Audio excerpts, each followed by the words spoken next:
খাল খনন কর্মসূচি এটা একটা বিপ্লব, একটা আন্দোলন। আমাদের মন্ত্রণালয়ের পাশাপাশি স্থানীয় সরকার মন্ত্রণালয়কে অ্যাড করে আমরা যেন পাশে ড্রেনের ব্যবস্থা বা সুয়ারেজ লাইনের ব্যবস্থা আমরা করে দিতে পারি। জনস্বার্থে, জনগণের প্রয়োজনে, জনদাবি, আমরা সেই দিকে বিশেষভাবে নজর দিয়েছি।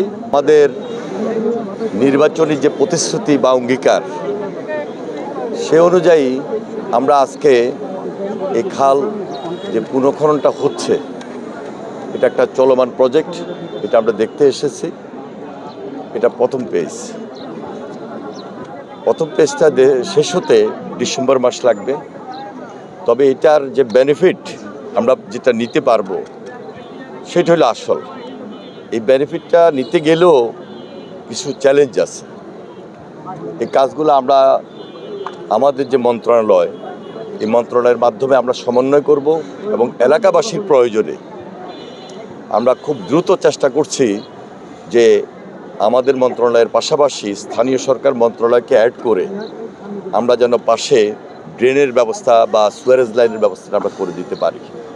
খুবই জনগুরুত্বপূর্ণ বিধায় আমরা আজকে সবাই এখানে এসেছি।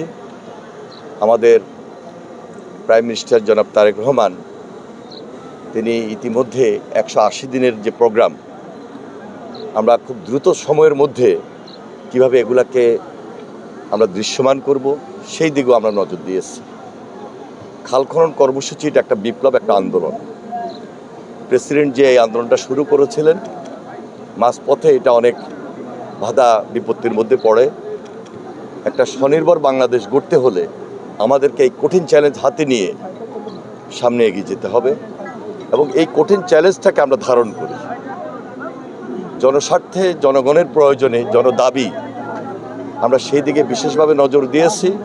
আমাদের সরকার এই প্রথম পেজটা শেষ হওয়ার পাশাপাশি এখন থেকে আমরা শুরু করতে যাচ্ছি কিভাবে দ্বিতীয় ফেজ আমরা শুরু করব। তাহলে আমাদের জনসাধারণ উপকৃত এবং সম্পূর্ণ যে সুবিধাটা পাবেন সেই দিকে আমাদের বিশেষ নজর দেওয়া।